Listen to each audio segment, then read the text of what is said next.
Hey guys, so in this video I'm going to show you how to rebuild a DELCO-REMY, AC Delco, GM.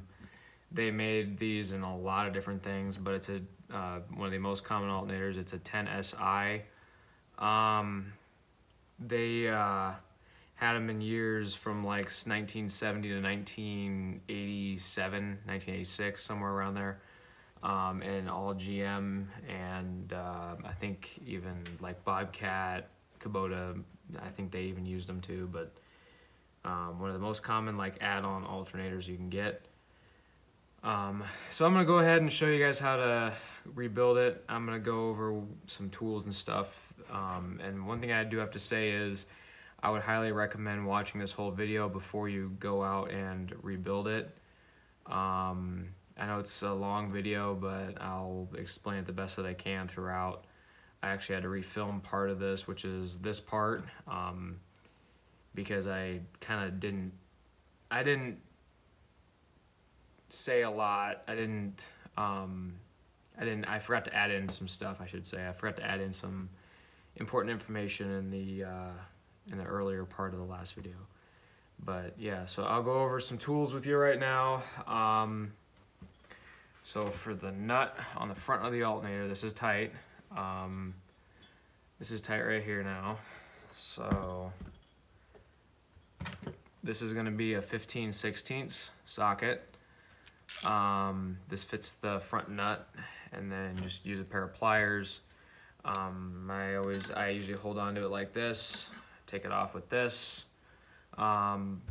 This method works really well, but you can also use the older method, which is take a wrench, put it on here, and then put on the nut, and then put an Allen key in the middle. That works too. Or you can also do with the impact. Some guys like to do it, zip it off with an impact. I've done that too. It works just fine. But as far as that goes, just try to avoid from jamming something into the front of the alternator to make it not run. Obviously, that's not a good idea. You got a lot of components and stuff in there that you're trying to save. Yeah. So some of the tools you need is that stuff, and then sockets. I got a 7/16, 11/32, 5/16, and a 1/4 inch. There's really only 4 sockets you need, and they're right there. You just need a little 1/4 inch drive ratchet, and then I like this. This is just a socket driver. It's basically, you could use it as a long extension or as just a screwdriver. That works. I went an extra step than you normally have to go with these. I didn't have to do it, but I did it just to be sure. I got this. This is by Spray On. That's the part number. It's insulating varnish. You spray it on the windings, and you spray it on all the windings. You make sure they're all coated so they don't short out. Obviously, I didn't have to do that. My windings were just fine, but I did it as a step for extra protection. But this is what I use. This stuff is just QD ElectroClean, or electronic cleaner. It's by CRC. You can get this stuff at O'Reilly's. It's like $6 or $7. That works. This stuff works really good. You kind of want to shy away from using like regular brake clean, because this stuff is a lot more harsh on the electrical components. I used brake clean on the case and all of the fan, the case, bearing in the back, just stuff like that. But you don't need to use, I would not suggest using it on any of the electrical components. So those are some of the tools that I used, other than just a basic, you might need a small little flathead screwdriver to kind of get in there, to kind of get some of the small parts out. But that's pretty much all I used. And then on parts, I'm gonna go over with you. I didn't need this part and this part. I only needed these 2 parts. But to just get a basic, if you get it tested, so I got the test results. I tested this thing quite a bit, but this is the other one. So all these, there's like 4 tests in here. I had them all print out. I had them all print these out, but it said lamp diode trio, it failed. Regulator test failed. Rectifier test passed. So all of them said the same thing. It said everything failed except for the rectifier. And this is the one. This is my previous test, and this thing is good, and everything passed. It tested the factory specs, but so this is going to be your kit that you're going to want to get. I got all my parts. I go through O'Reilly Auto Parts to get all my parts, but this is your basic kit. It comes with brushes. It comes with the new springs for the brushes. It comes with a bearing, and it comes with a regulator. And the regulator, to give you an idea, this is your regulator. This is my old one. This one's bad, obviously, but it comes with a new one of these. It comes with the new bearing for the front of this. This is your diode trio. It comes with a new one of these. And these are both of your brushes. On both, you get 2 of them, 2 sets, or a set of 2, I should say. Comes with those. So that's what the kit comes with, brand new, and it comes with an assortment of springs also for the brushes. And I'll go over that later on in the video about how to assemble them and what the function of the springs does and everything like that. But if you have an issue with your regulator, this is your regulator. This is brand new. I didn't need it. I bought it just in case. I didn't need it. But this is your regulator. A rectifier, I should say. Sorry, it's been a long day. This is your rectifier. This sits in the back, and this converts as the alternator's output from AC to DC. But mine was good, so I didn't need to replace it. And this is a rectifier, not the regulator. Sorry, I had 2 R words, and it's been a long day. But anyway, I was actually able to save the rear bearing in this thing. I didn't, which is this guy right here in the back. See this little housing right here? That's your bearing. It's a needle. It's a spline, or not a spline. It's a needle bearing. It has a whole bunch of needle bearings in it. Lost my train of thought there for a sec. This is what it looks like, and you got to press this one in. These come pre-greased and everything. I actually pressed mine out very carefully. I'll go through that in a little bit, but I pressed that out very carefully, cleaned it really good with some brake cleaner, and put it back together, or re-greased it and then pressed it back in there, and it worked just fine. I actually previously rebuilt this alternator, and I was sitting here thinking, I'm like, well, I might as well make a video on it, just say, you know, just to help people out, I guess. I know there's a lot of videos on YouTube, and I know there's a lot of people out there who can probably explain some of this stuff better than I can, but I'm just gonna kind of go through all of it on how to rebuild everything with you, step by step, and try and do the best that I can. This is your resistor. Mine was actually good, but since it's externally wound, like a wire wound resistor, where the wire is wrapped around the outside, I replaced it. I mean, this was, it was like $1 or $2, and I mean, it's like, well, if I'm already in there, might as well replace it. So those are the basic parts. They also sell a brush holder by the same brand, Standard Ignition. It's a really good brand. But they also sell the holder for the brushes. I didn't need mine. Mine was good. I don't have it with me. I don't have it, period. But if you need it, they sell it. Just go to your local O'Reilly's and they'll take care of you. But there's the kit for that. I didn't need to replace the pulley on this because this is the old one, but I had this new one sitting around. I thought, you know what, might as well. So those are the tools, the basic tools and everything. I actually use WD-40 on a lot of the bolts, threading the bolts back into the case especially, just to make sure everything's lubed up and greased up properly. But yeah, so it's actually a really really easy process, really easy going thing to do. It's not really hard, and you can save quite a bit of money doing it. But yeah, it was really easy. So yeah, there's gonna be jump cuts. Like I said before, this I didn't get into it. I didn't explain right in the beginning part of this. I should have, but I didn't.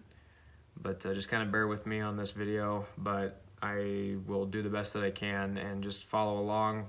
Watch the whole video before you're done, because it's all in order on how to do everything, but I just want to make sure everything gets done right. But yeah, you can save a lot of money rebuilding these things versus buying a new one, because I know new ones cost quite a bit versus, I mean, I think for this, I mean, for the rebuild kit and the resistor itself, I mean, not including the insulating spray, that was just an extra touch that I didn't have to do, but I did anyway. I think that maybe set me back probably less than 20 bucks, honestly. I mean, I think I got maybe 20 bucks into this alternator, maybe. I mean, not including the grease and spray, but I mean, like, I had the grease and then I had the spray. But at your local supply house, this spray here, if you go to your local electrical supply house, they should have it. It's just for industrial electrical motors. That's what they use it on the windings. They coat all the windings very well with them. But I think this is what I do as a job as an electrician.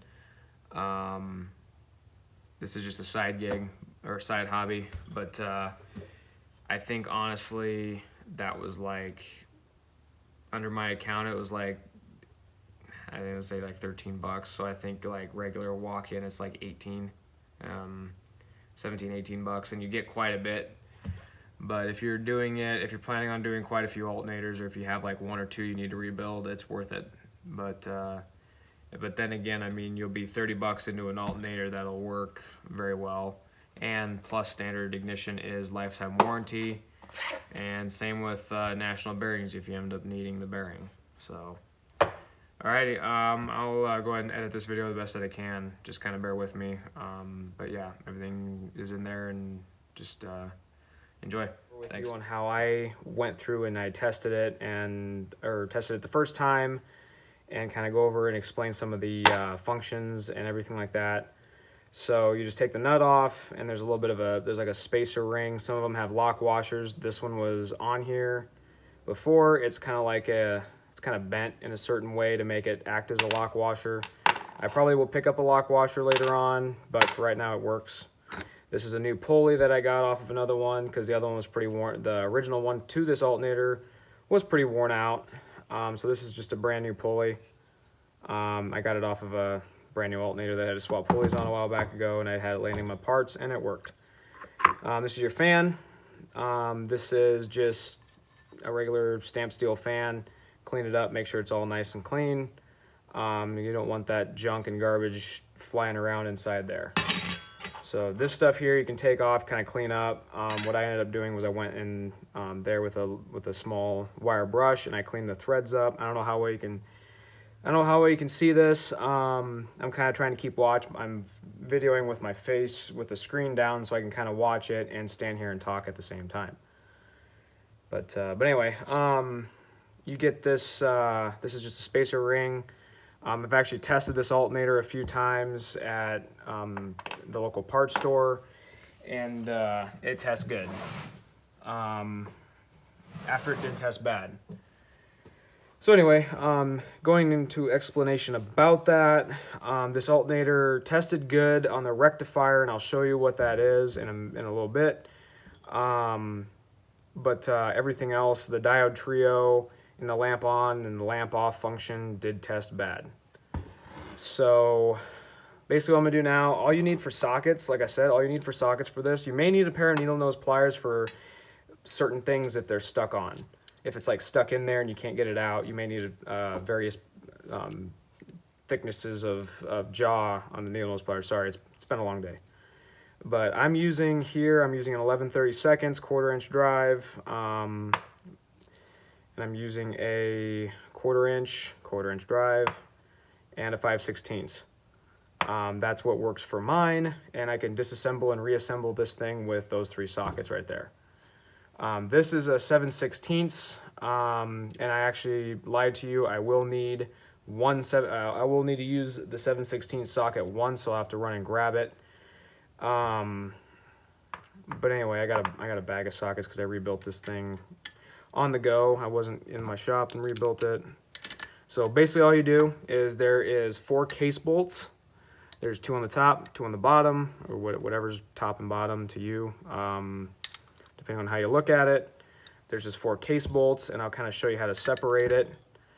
You just take them out. They shouldn't be too tight. You don't want them too tight because the case of this thing is aluminum, and you don't want to strip it out.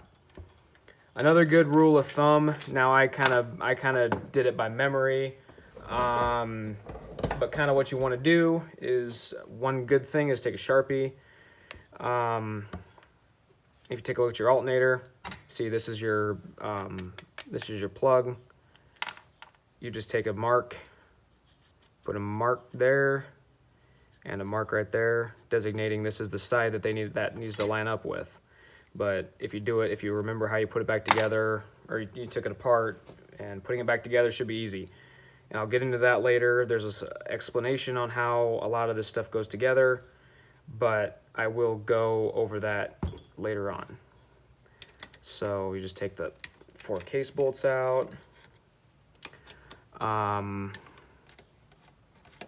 Like I said, they should not be too terribly tight unless somebody was in here. This one has never been rebuilt, and I was the first one to be in this thing, be inside the case of this thing since it was new in like 73, 74, 75, somewhere around there. It was like one of the first generations of alternators. But anyway, just take the 4 case bolts out. And I actually will go grab a parts tray here in a little while. But let me see. Sometimes it can be a little bit difficult to get out of there, but they should come out pretty easily. You don't want to pull on the case while the bolt's still in there, just in case, because you don't want to risk damaging a thread or 2.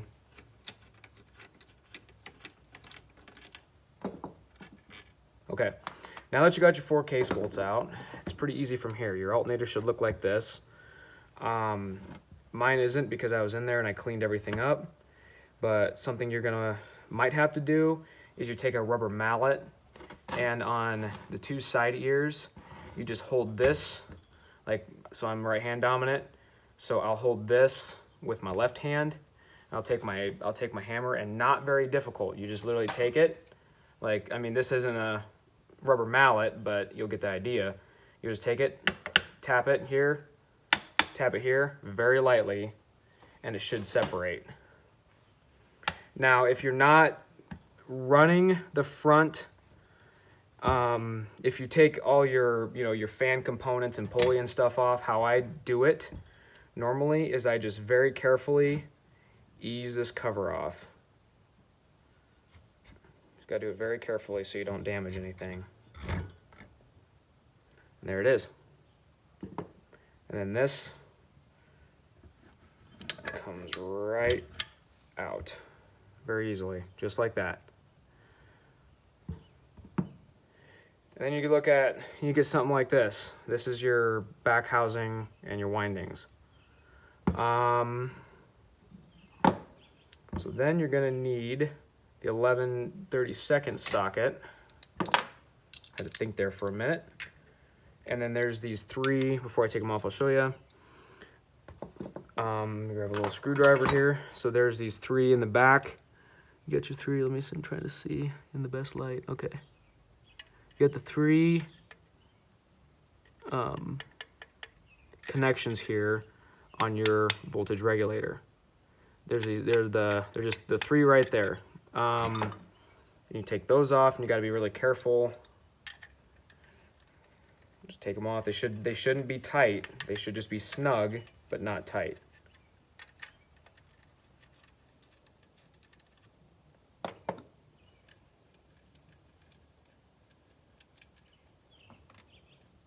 And make sure you keep all your parts in one area so you don't lose them, because they're kind of a specialty item, specialty bolt.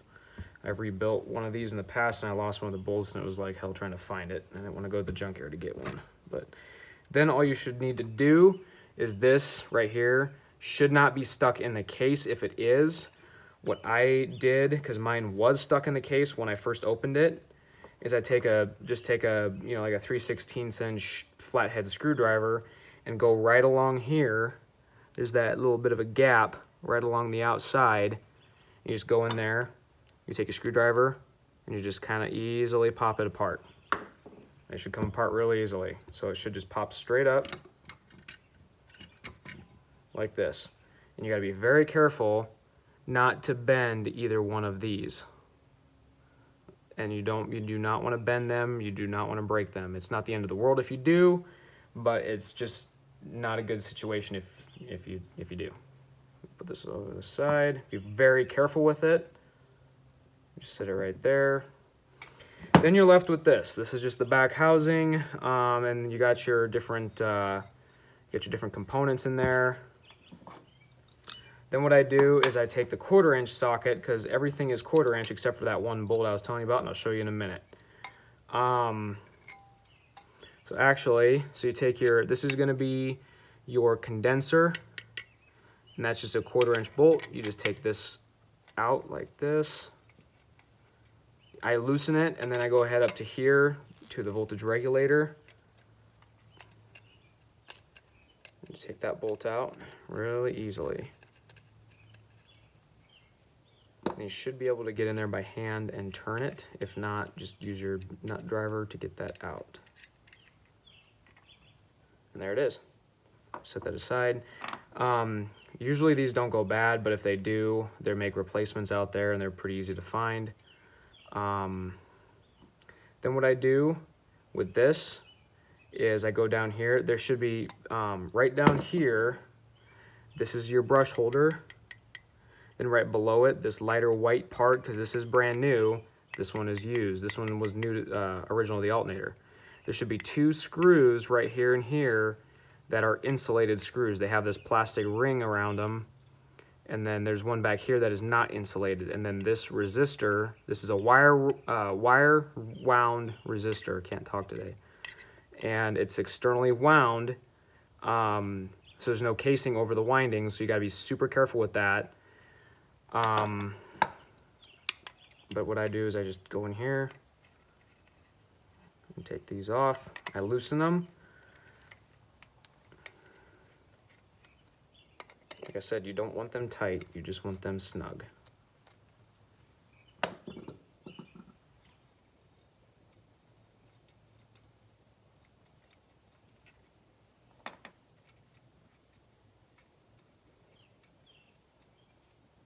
Sometimes you got to get in there and unscrew them because that plastic casing slips around that screw.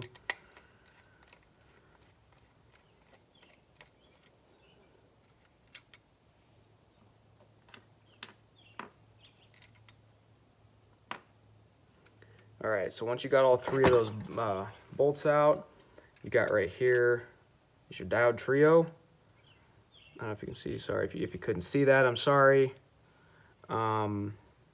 But there it is. And then you got your brush holder right here, and it sits directly on,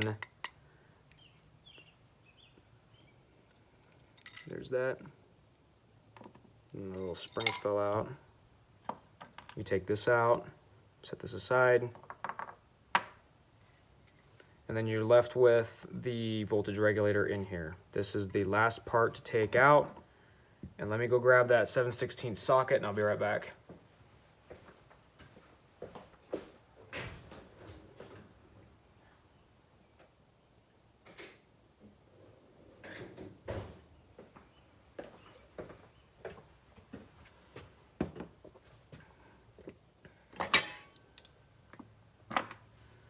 All right, so now you got that out.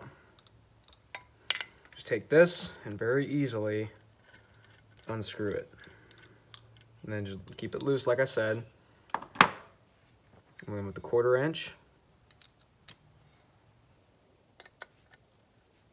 take the bolt out right on this side here.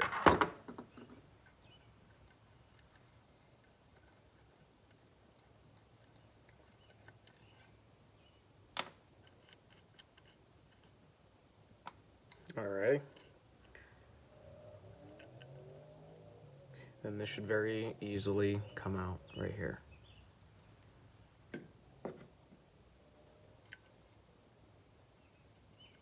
Then this is your positive post. This should pop right out very easily. You don't need to worry about this. You can stay on there, but this goes right through here, the insulating ring. And then this insulating ring, take a screwdriver and pop it right out. And hold on to this little guy. Unless your kit comes with one. If you don't go with the kit that I got, I'll get that kit later on. But don't break it because you need to keep this.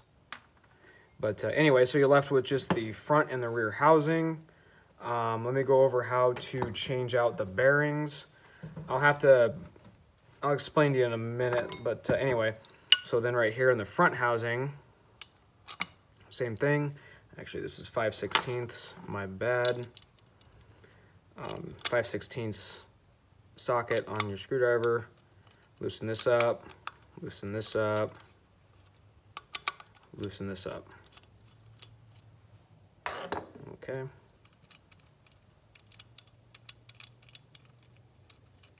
This should unthread.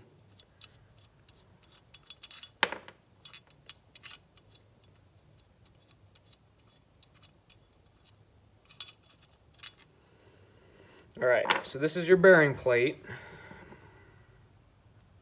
And there's like a little seal, a little rubber seal, if you can see it. Little rubber seal in there. It's a little gasket. Take that off, or you don't leave this all assembled. Obviously, I don't think there's any way to take that apart. You got the 3 bolts. Anyway, this is your bearing in the front. This is brand new to me. I just put it in. And then if you pop it out, what I do is I get like an axle nut socket, like a 36 mil, and I put the axle nut socket right around here. And then what I normally do is I take what I did is I took a little, I think it was like a 5/8 socket, and I put it right inside this ring.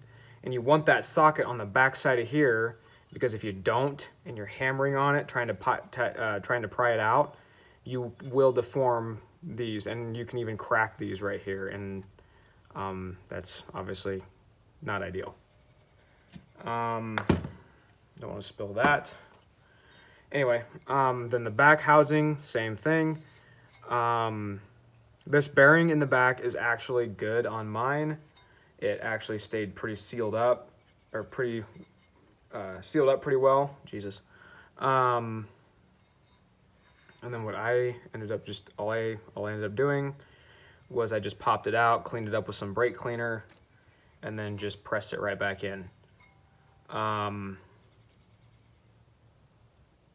But yeah, they should be pressed in about that far. I like to leave mine pressed out not even a hair width further than it was from the factory. You don't want it flush, but I normally press it in. I don't know if you can see it how the best.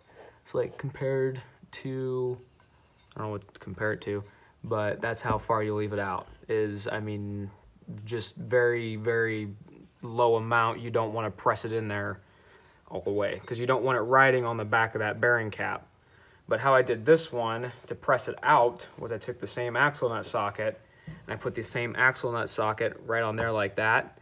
And I took a socket that, I can't remember what size, I took a socket that fit right perfectly inside there.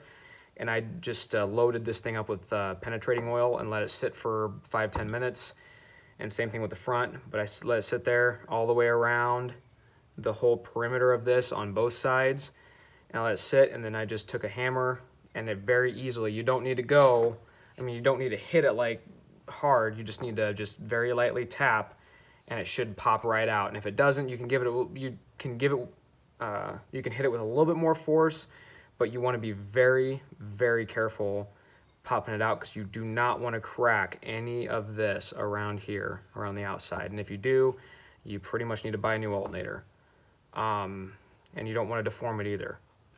But so that's that, and that's this one here, same on the front and the back. Removing them, and then what I ended up doing was just cleaning them up, wire brushed them, hit them with some WD-40, wire, cleaned them up really well, wire brushed them, sprayed them down with brake cleaner, and then I rubbed some WD-40 on it just to give it kind of that little bit of a shiny look. It doesn't matter to me.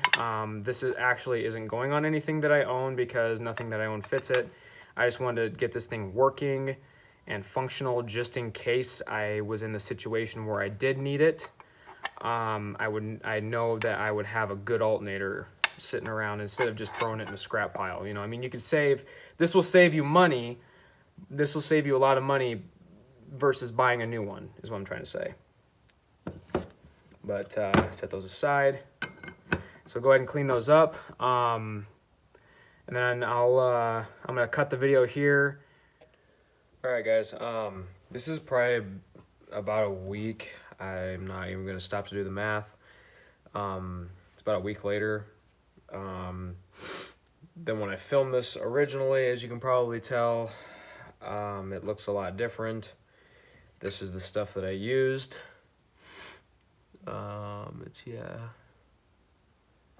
It's a spray it's an insulating spray is all it is. You can get it at your local electrical supply house for like heavy duty industrial motors and whatnot. Sorry, my allergies are absolutely kicking my ass, but it is what it is here. So I gotta refilm parts of this video, because I went back and rewatched some of the original footage, and I noticed a lot of it I didn't explain it as well as I should have. But sorry if there's any jump cuts in the beginning of this, but it is what it is. Anyway, so when you get to this point, when you get your housings and everything all cleaned up, what I normally do is I take like a regular Scotch-Brite pad, and clean these up, clean all this up. This is where the brushes ride.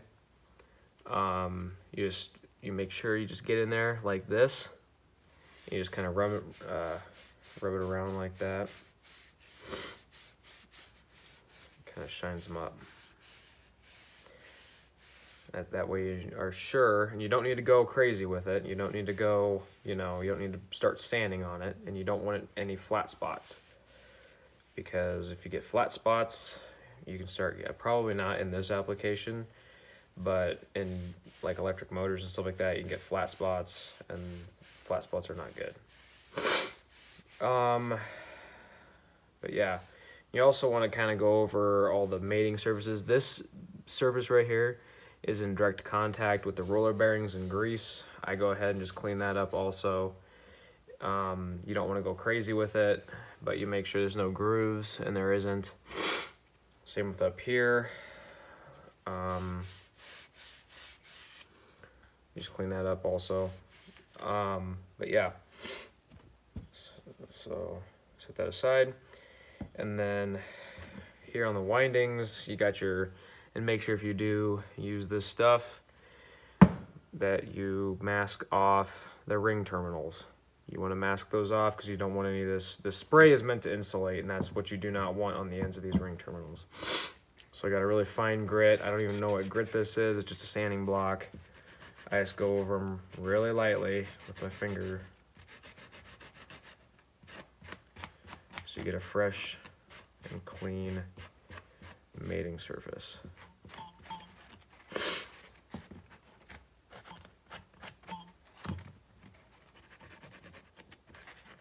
It's kind of can be a pain, but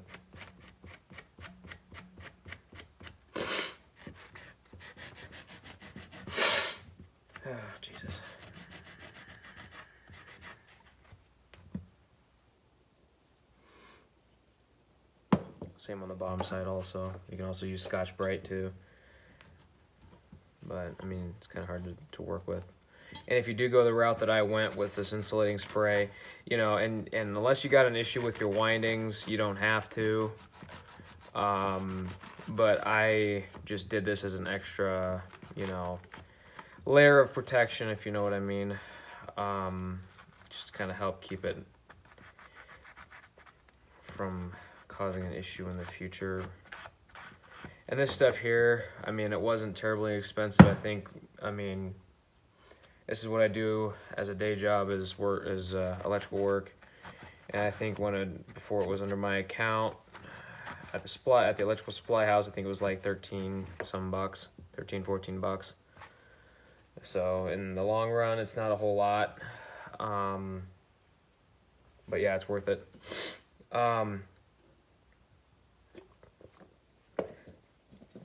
Yeah. So that's the paperwork for later. Let me get this stuff set aside here. So you get your back cover and everything. I'm not going to go over pressing in bearings on here. I did kind of explain in the first part, if I remember right. You get a socket that fits over here, and you just press it out that way. And then to press it in, you just do the same thing on the inside. But if you can't figure out how to press a bearing in, you probably shouldn't be rebuilding the alternator. And that's just my philosophy. But yeah. So to start putting this thing back together, this is going to be your voltage rectifier. This just goes and sets right back here in the back. Hope you can kind of see it. I kind of show you the best that I can. Yeah, it just sits right there in the back like that. I put all my parts and hardware and stuff in a parts tray here. Let me get them all laid out again. Magnetic, so I wouldn't lose it, because in the week that I had this thing torn down, my luck, I would have lost something. Let's find a socket size that fits, and if I remember right, it was 1/4 inch. Yep, it was. Okay. So go ahead and just get this thing bolted back in the corner here. There's this one bolt back in the corner. So let me explain something to you real quick. So this portion right here in the back that the pen's on, this is grounded. And this portion right here in the front, this is not grounded. This has your 12 volts running to it. So you want to make sure that this is not touching anything metal whatsoever. And if you look really closely, this, I don't know if you can see it, but this screw right here is going straight in the back, and it's not touching anything that's metal. So that's good. Sorry, just kind of bear with me here, like I was saying earlier with my allergies. But it is springtime, so it is that time of year. And I did take allergy medicine, and that seems to be working just fine, as you can tell.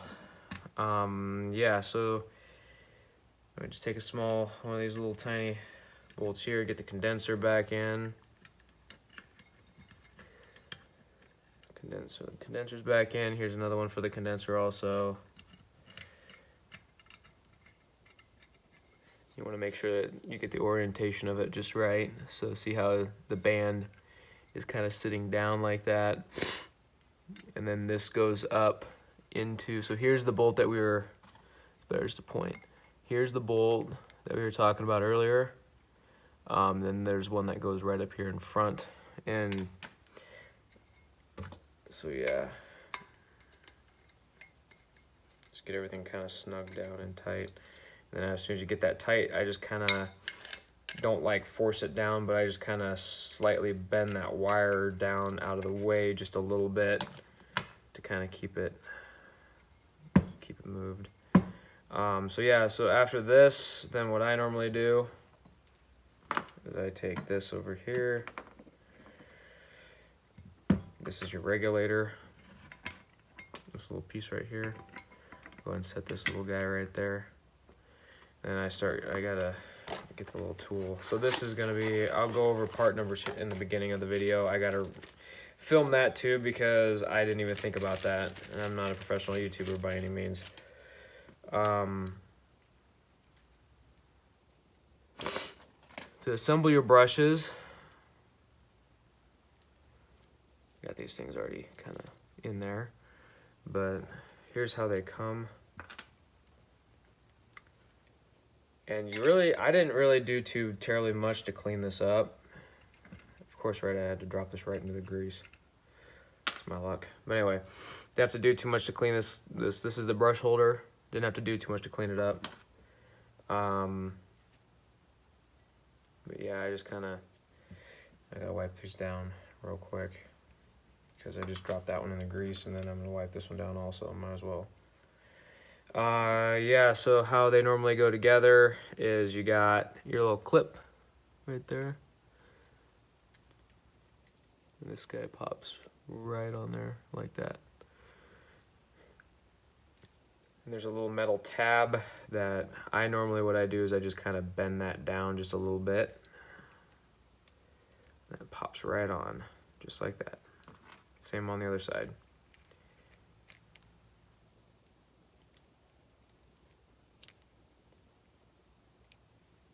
Then when you're done, it should look something kind of like that. One on one side, one on the other. They should be offset from each other. And as far as the brushes go, it doesn't really matter.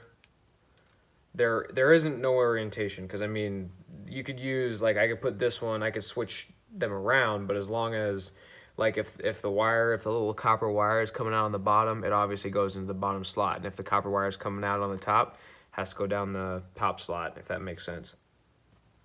You get your springs, and then they just set these in here.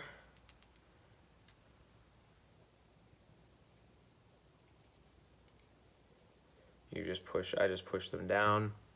And on the brand new brushes, you're gonna notice that there is a hole. Yeah, you can kind of see it. You gotta get that hole lined up there. I'm gonna pull up a chair. It'll be a little bit easier for me to see the camera and kind of make sure that I'm getting everything in.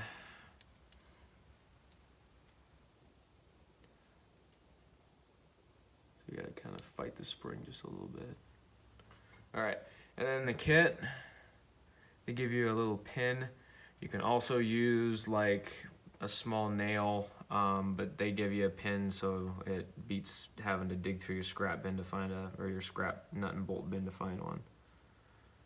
Just kind of inspect your brushes to make sure they look good, and these ones look just fine. Because they're brand new. This one I did chip a little bit right there, but in the grand scheme of things, it shouldn't make no difference. I might hit that with that Scotch-Brite pad wherever I put that. It's right here. Just to kind of get that ridge. There's a small ridge right there when I dropped it. I dropped it out when I wasn't making a video. It was earlier when I was cleaning my garage up. Anyway. Alright. So that's assembled. So what you can start doing now, while I'm doing that, might as well get this in. This is your positive stud out the back of the alternator. I went through taking it out. I was putting it back together. This is your insulating ring. That just goes on like that. You hear it snap. It pops into place like that. It stays, or it should stay. It didn't, but it should. But you'll be all right. And then that just goes right in like that.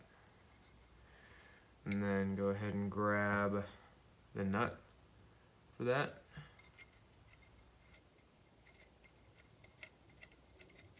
Yeah, figure out, I gotta find the right size. Yep, 7/16. I'll go over in the beginning of, well, you're probably gonna figure that out because you'll watch the beginning of it before you watch this part, but yeah. See, after that, then your regulator goes in again. And then what I'll do is I'll go ahead and put this guy in here. Now, you can see right here, and where the pen is pointing, there's that little, like a pill-shaped,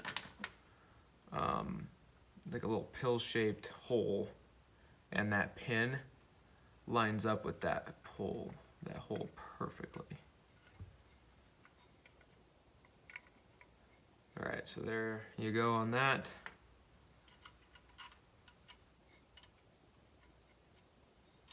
I'm actually gonna wait on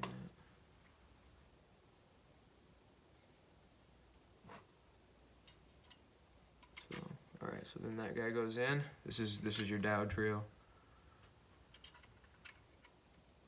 It goes in just like that. And then some alternators have them, some don't. Mine does, but this is your lamp on and lamp off resistor. That goes in. Let me get this bolted down first. This is your non-insulated bolt. This is one that does not have an insulator on it. That goes in the back. Would help if I had the resistor that I was just talking about. It goes in the back there. And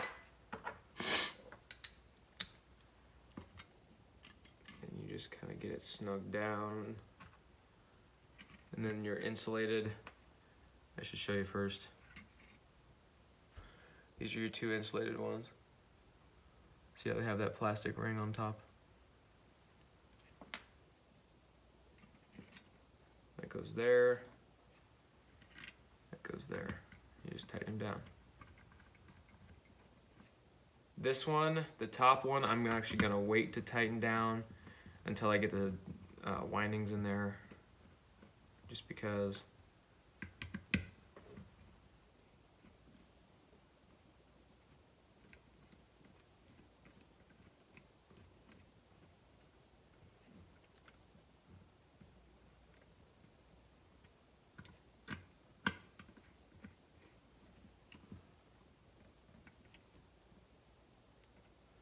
You don't need to go super tight, but I like to get them snug, and you kind of know where to stop. Just make sure everything's snug.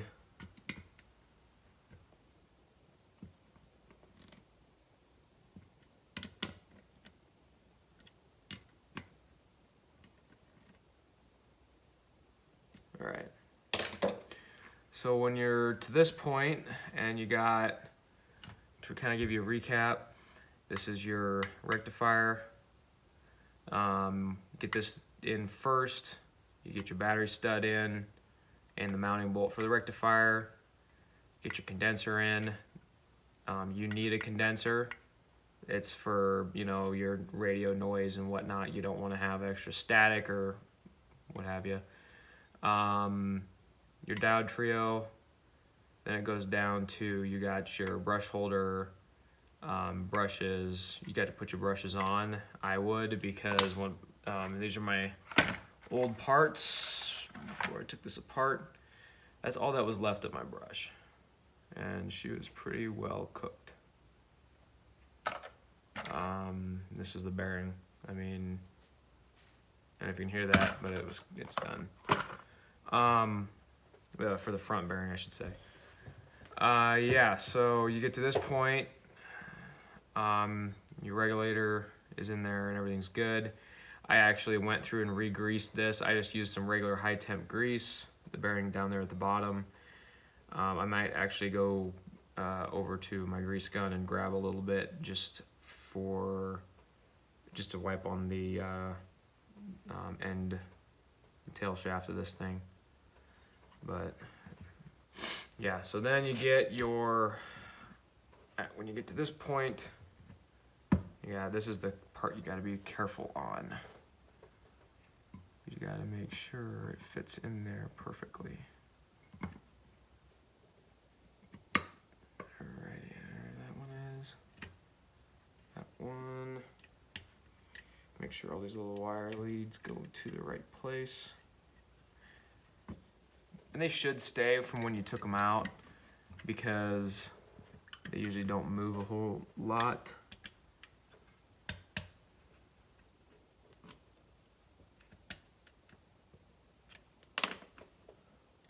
Unless you bend them. But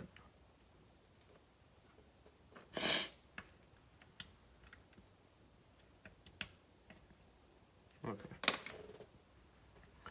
All right, so then you get that in, and you're all good on that part. Just kind of push it down and make sure everything's all seated properly. And make sure none of the wires are crossed or touching, especially if you can see right here in the back. Let me get you in the light. I don't know if you can see that. Yeah, you can. These are your wires here. This one, and this one. Make sure none of those are touching, because I told you these 3 wires coming off the windings have voltage running through them. You do not want them to touch anything other than the post that they're going onto, because you don't want them to short out, obviously. Yeah, so once you get to this point, you gotta get these and these, I'm pretty sure 11/30 seconds. This is what happens when you get busy with work and stuff like that, is you're now rebuilding an alternator a week after you took it apart. But you gotta love it, right? You gotta love being in college.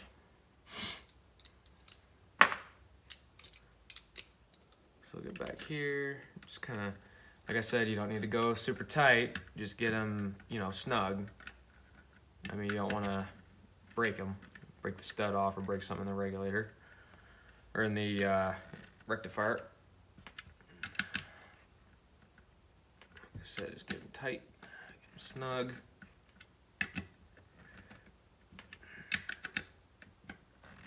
And as an extra step, like I was saying earlier, I'm gonna go grab a little bit of grease just on my finger. I'm gonna put a little bit on that tail shaft of the, I'll be right back.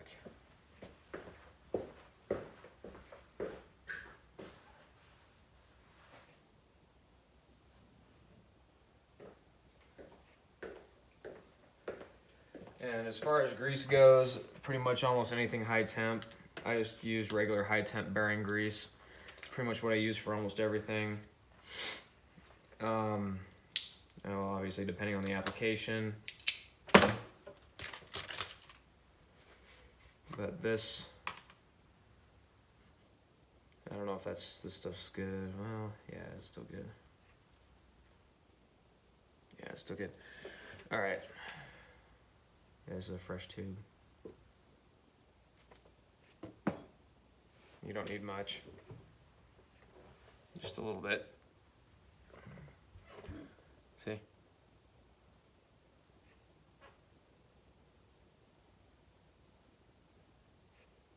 Just kind of give it a nice little coat. You don't want to get any on the copper brush contacts.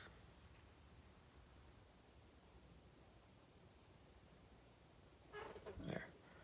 See? Just give it a light coat all the way around.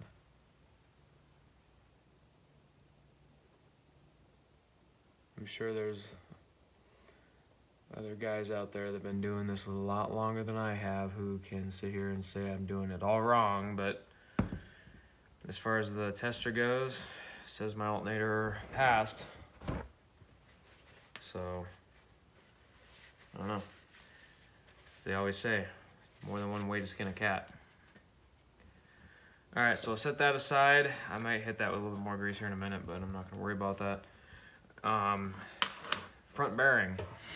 So this is the part that you're always going to want to replace when you rebuild an alternator. Is it's just a no shit deal. You're going to want to do it. This ended up being mine. I mean, there ain't no saving this. It's cooked. And I mean, obviously, because there's no cover on it, and the cover, I don't even know where it went. And some of it, I don't even know if it came with one, but it's got so much crap in there, it's not even funny. But this one here, I'll go over part numbers in the beginning of the video of the kits and stuff that you can get. I got all my stuff at O'Reilly Auto Parts. But the kit that comes with a rebuild kit, or the kit that is the rebuild kit for this, comes with a new bearing, you know.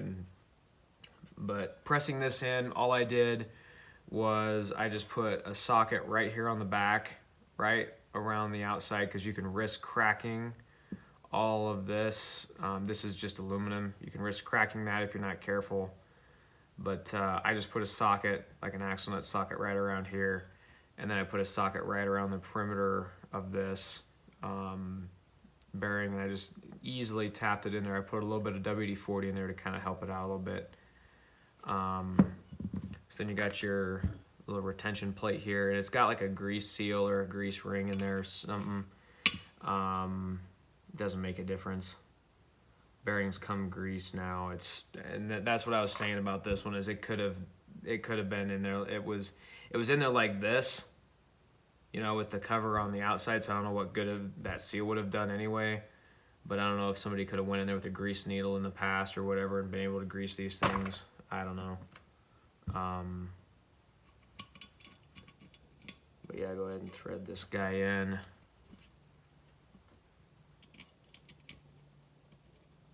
And this is your little hold down protector plate.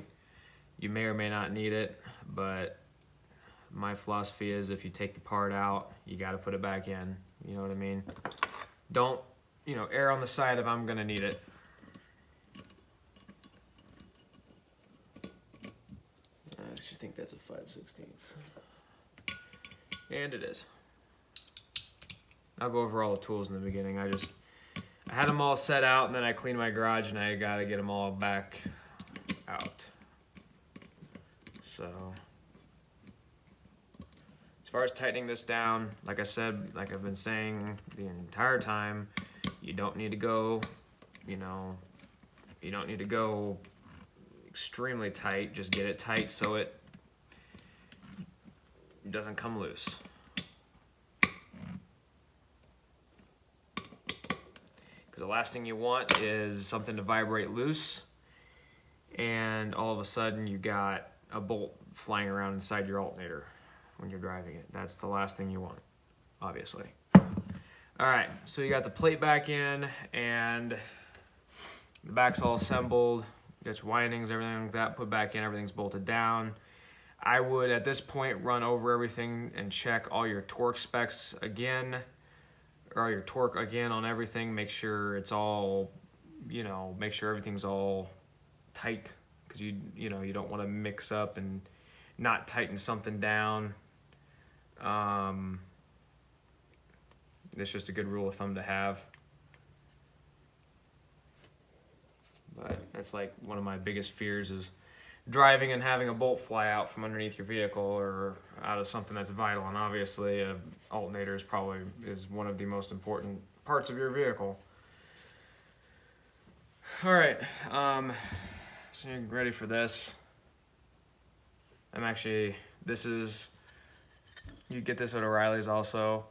It's electric clean, or electronic cleaner. It's by CRC. Also go over it in the beginning of the video, but just, you don't need much. My can's about almost empty also. But it's just a good rule of thumb also to wipe down these copper contacts here, just to make sure that everything is clean.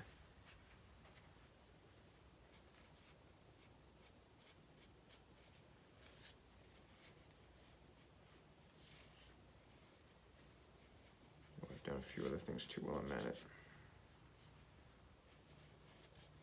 All right, that's clean, and I ran through with you already about putting a little bit of grease on the tail shaft here. All right, now you're ready for this. Be very careful when you're setting this in there. You gotta set it in there very, very carefully. But you just kind of go straight down, kind of feel it, and there it is. And it's probably not gonna spin very well when it's in there, because you haven't got the front plate on yet. And do not pull this needle back out yet. you're gonna wanna wait. See, it's not gonna wanna spin because that little needle is in there.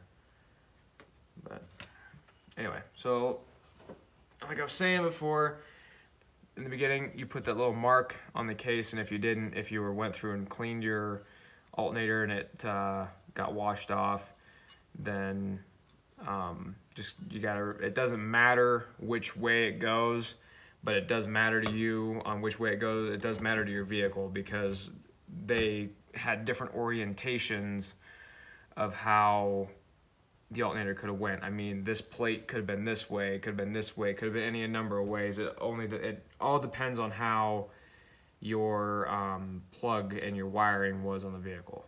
But like I said, just yeah, so line the marks up, drop it down and in like that.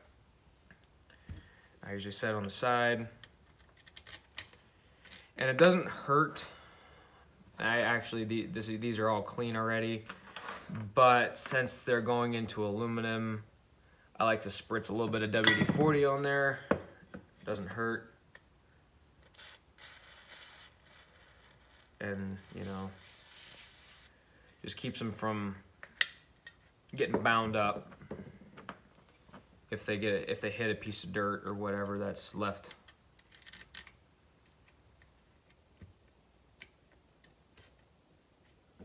Get that socket back on here.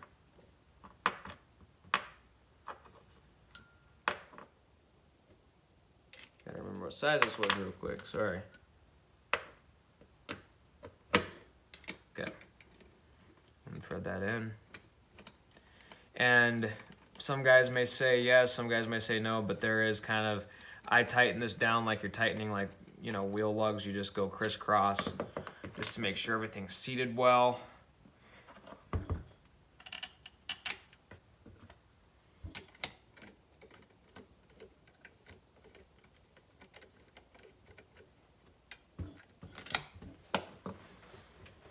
Stand up here.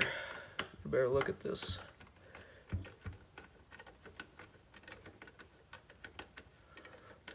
Alright, so this one's snug down also.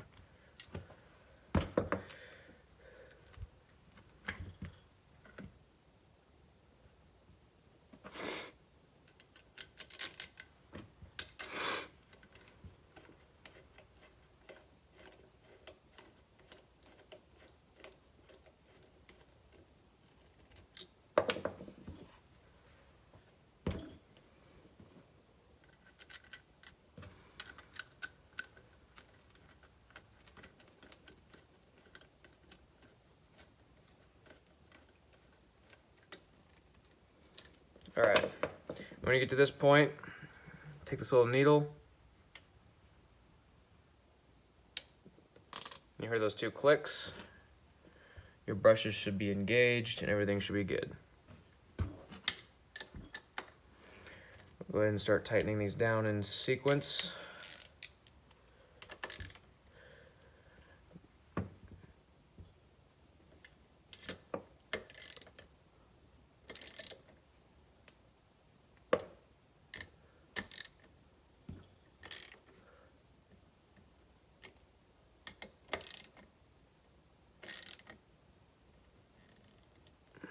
All right, so that's how, so everything should be tight and everything should be good. Yeah, should be all good now. Then go ahead and get your, should I find out where I set that? There it is. All right, I should probably replace the lock washer, but I'm not gonna worry about it. So this is your spacer bushing that I was saying. I'm gonna take that, set that guy right there. This is that pulley. I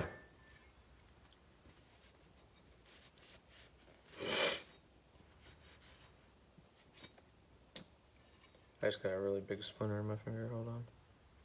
There we go.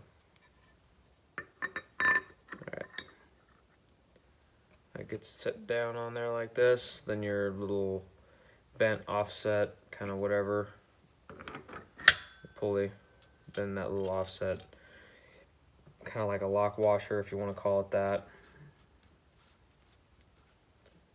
And then you just go ahead and tighten this down.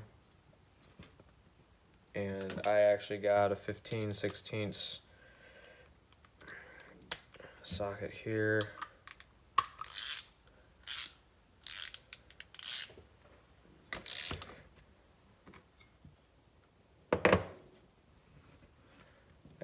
You can, they're really easy to kind of tighten down here. I just kind of get my fingers in there and kind of hold it pretty tight.